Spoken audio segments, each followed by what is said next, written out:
आज हम अध्याय 8 का अध्ययन करेंगे। अध्याय 7 में हमने पढ़ा था कि मायाराम जी का परिवार धनीमल जी के घर सरिता को देखने जाते हैं। जैसे ही वे धनीमल के घर पहुंचते हैं तो उन्हें लगता है कि जैसे वे स्वर्ग में आ गए हैं। सरिता को देखते ही अमित को मीनू की तुलना में सरिता बिल्कुल भी अच्छी नहीं लगती। वे सरिता से कई प्रश्न करता है, परंतु उनके उत्तर को सुनकर वे हैरान हो जाता है। जब वे अपनी माँ से कहता है तो माँ भी उसे यही जवाब देती है कि यदि लड़कों को लड़कियां दिखा दे तो वे हंस में उनमें कमियां निकालते रहते हैं। माँ बाप के सामने वे चुप रहकर उनके कोई बात का जवाब न देकर वे चुपचाप अपने कमरे में वापिस आ जाता है। तो इसके आगे हम आगे अध्याय 8 का अध्ययन करेंगे। हॉस्टल के आंगन में मीनू अपनी सखियों के साथ घूम रही थी। आज कॉलेज में हड़ताल होने के कारण छुट्टी हो गई थी। वर्षा की बूंदें पड़ने के कारण मौसम भी अच्छा हो गया था। उन सब ने मिलकर ये योजना बनाई कि आज बाहर जाकर चाय व समोसे खाए जाएं। मीनू अपनी सहेलियों के साथ हॉस्टल के गेट के बाहर निकलने को ही थी कि इतने में डाकिया दिखाई दे गया। सभी लड़कियों का पूरा झुंड उस डाके की ओर दौड़ा। सभी को अपने पत्र की प्रतीक्षा थी। तो अभी यहाँ पर क्या बताया इस 8 अध्याय में, माया जहाँ पर मीनू अपने क्या है हॉस्टल में जाकर रहती है। तो एक दिन हॉस्टल का दृश्य का वर्णन किया हुआ है कि एक बार कॉलेज में क्या है हड़ताल होती है। मतलब हड़ताल होने के हड़ताल मतलब क्या है, स्ट्राइक होती है। तो स्ट्राइक होती है तो सब लड़कियां, हॉस्टल की लड़कियां अपने घर में ही होती है। उस समय बारिश भी गिर रही होती है तो मौसम एकदम बहुत ठंडा मौसम होता है। तो सब लड़कियां मिलकर क्या बोलती है कि आज मौसम इतना ठंडा मौसम है, चलो आज क्या है कॉलेज भी नहीं जाना, कॉलेज भी बंद है, तो हम बाहर जाकर क्या करते हैं चाय और समोसे खाकर आते हैं। तो मीनू अपनी सहेलियों के साथ क्या है हॉस्टल के गेट के बाहर तक पहुंचती है। जैसे वो गेट तक पहुंचते हैं दूर से उनको क्या है डाकिया दिखता है। डाकिया मतलब पोस्टमैन दिखता है। अब सब लड़कियां हॉस्टल में रह रही है, तो जैसे पोस्टमैन को देखती है सबको लगता है कि हमारे घर से कोई पत्र आया। सभी लड़कियों का झुंड क्या है उस डाकिए की तरफ क्या है दौड़ा जाता है। सब अपने पत्र की प्रतीक्षा करती है। मीनू एक तरफ ही खड़ी रही। कल ही तो उसके पिताजी और माताजी का पत्र आया था, इसलिए उसे किसी के पत्र का इंतजार नहीं था। सभी लड़कियां अपने अपने पत्र मांगती हुई आगे बढ़ती जा रही थी। जिन जिन के पत्र आए थे वे प्रसन्न नजर आ रही थी और जिनके पत्र नहीं आए थे वे उदास दिखाई दे रही थी। मीनू की सहेली माया उधर से उदास लौट रही थी। आज भी उसका कोई पत्र नहीं आया था। लगभग 1 महीने से उसकी कोई चिट्ठी नहीं आई थी, जबकि माया 4 पत्र लिख चुकी थी। उसे चिंता थी कहीं मम्मी पापा की तबीयत तो खराब नहीं हो गई।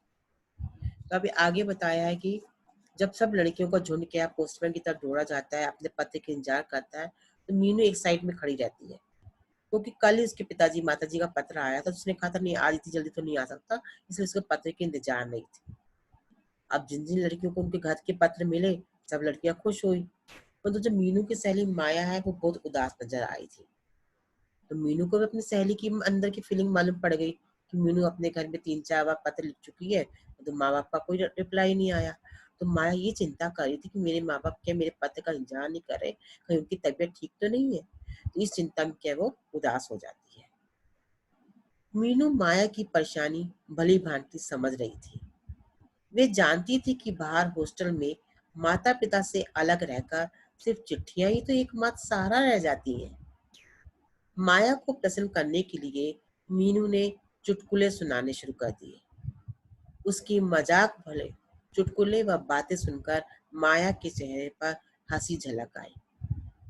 तो हाँ, यहाँ माया मीनू के बारे में बताया है कि जब अपनी सहेली माया को उदास देखती है कि उसके घर में कोई पत्र नहीं आया, वो एकदम उदास हो गई है, तो मीनू से क्या चुटकुले सुनाकर जोक सुनाकर क्या है उसका मन बहलाती है।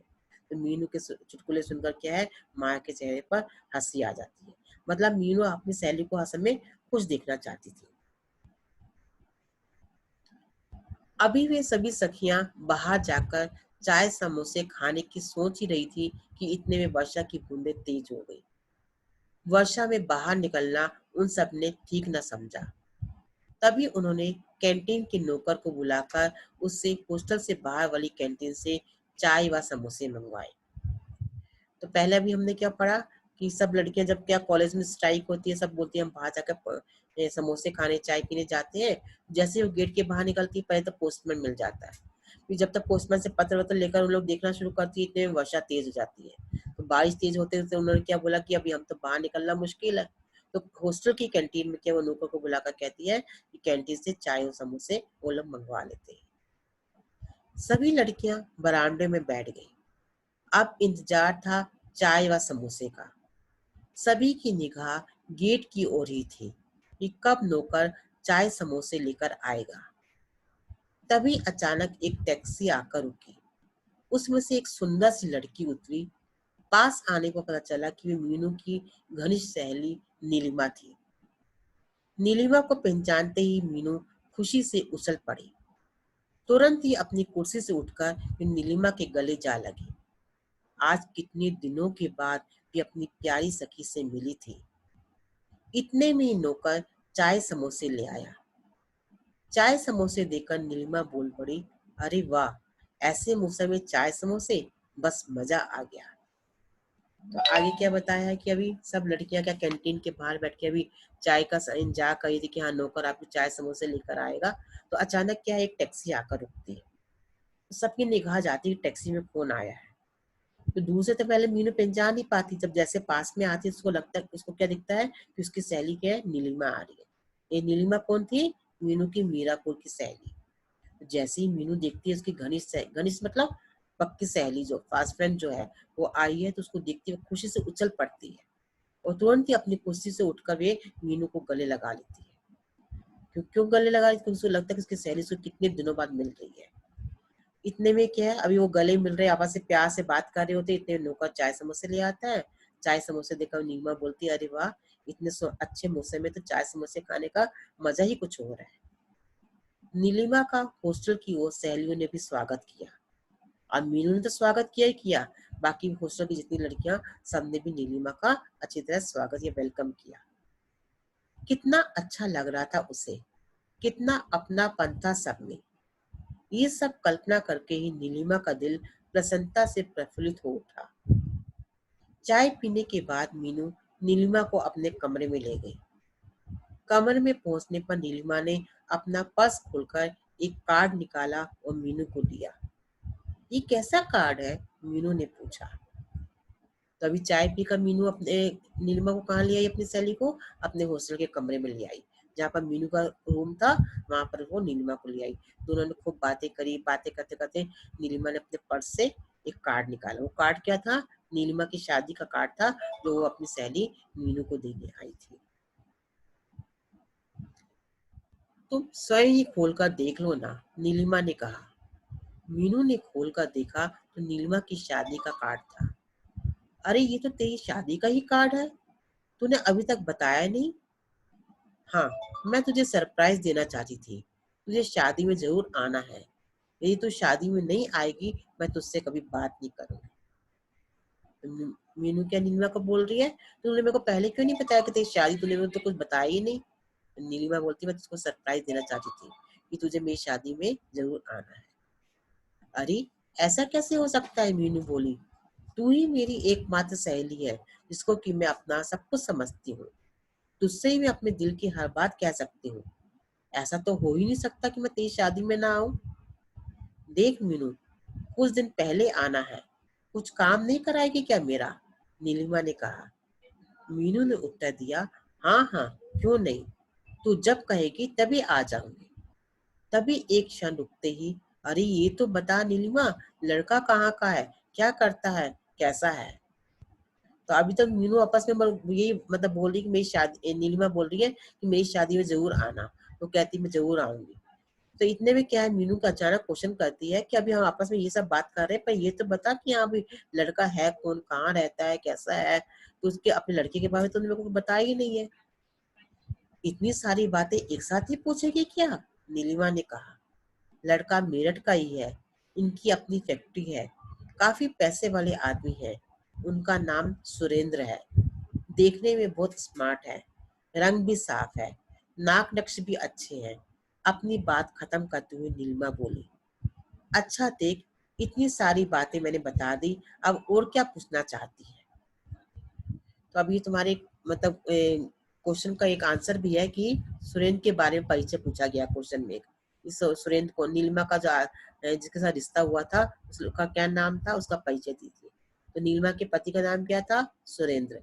तो परिचय में क्या लिख दोगे? वे मेरठ का रहने वाला था, उसकी अपनी फैक्ट्री थी, वो काफी पैसे वाला था और बहुत स्मार्ट था, उसके नाक नक्श अच्छे थे। तो इसके जीवन परिचय में हम लिख सकते हैं। तो अभी नीलिमा मीनू से कहती है, और तुझे कुछ पूछना रहता है? कि मैं तो अपने पति के बारे में तुझको सभी जानकारी दे दी। घर पर सब ठीक तो होंगे ही? मीनू ने पूछा। हाँ, घर पर सब ठीक है। मेरे अशोक भैया डॉक्टर बन गए हैं, आजकल वे दिल्ली में ही है। तभी नीलिमा एक झटके के साथ खड़ी हो गई। घड़ी में 5 बज चुके थे। उसे मेरठ से अपने घर भी वापस आना था। मीनू उसे छोड़ने के लिए बाहर तक आई। चलते चलते भी नीलिमा उससे वादा करा कर गई, उसे शादी में जरूर आना है। नीलिमा को गेट तक छोड़कर आने के बाद मीनू सीधे अपने कमरे में चली गई। उसने शादी के निमंत्रण पत्र को फिर से खोल कर देखा। तो यहाँ पर भी क्या है, नीलिमा ने मतलब जाने के पहले जब नीलिमा ने पूछा मीनू से कि तुझे और कोई प्रश्न पूछना है, तो उसने अब क्या उसके घर के बारे में पूछा। घर में तुम्हारे सब कैसे हैं, तुम्हारी मम्मी पापा कैसे हैं? तो उसने क्या बताया कि घर में सब ठीक है, मेरा भाई है वो भी क्या डॉक्टर बन गया, और डॉक्टर बनने के लिए वो क्या है आजकल वो दिल्ली में है। तो नीलिमा क्या ऐसे उसकी नजर घड़ी में जाती है, उसकी शाम हो गई, मेरे को बहुत देर हो गई मीनू के पास बैठे, तो बोलती नहीं 5 बज गए, अब मैं घर वापिस जाऊंगी। तो ऐसा कह के क्या है मीनू क्या है नीलिमा को अपने हॉस्टल के गेट तक छोड़ने आती है। और जैसे ही फिर दोबारा घर में कमरे में आकर बैठती है अपने हॉस्टल के, या फिर शादी का निमंत्रण पत्र खोलकर उसे देखती है। उस निमंत्रण पत्र को हाथ में लेकर वे फिर अतीत की स्मृतियों में डूब गई। अभी क्यों से अतीत की स्मृति में गुम गई? मतलब हर लड़कियों के मन में आता है ना कि उसकी सहेली की शादी हो रही है, कि मेरी शादी नहीं हो रही। मतलब ये क्वेश्चन क्या है, मीनू के मन में आने लगे। अतीत की स्मृति मतलब पुरानी यादों में खो गई। वे अपने को अभागा महसूस कर रही थी। तो उसने बोला कि सबकी शादी हो रही है, एक मैं ही हूँ कि मैं बिल्कुल अभागन हूँ। अभागन मतलब बदकिस्मत हूँ, कि मेरी किस्मत से क्या है मेरी शादी नहीं हो रही है। तो ऐसे प्रश्न उसके विचार मन में आते हैं। कई लड़के उसे देखकर नापसंद कर चुके थे। ये कल्पना करते ही उसका दिल भर आया। तभी उसने अपने को संभाला और अपनी सहेली के साथ बाहर चली गई। बस उसके बाद क्या है, उसने अपने आप को कंट्रोल किया और अपनी हॉस्टल की सहेली के साथ वो बाहर चली गई। तो अभी हमारा यहाँ पर क्या है, पाठ अध्याय खत्म होता है। तो आगे हम बाद में फिर इसका दूसरे अध्याय का अध्ययन हम बाद में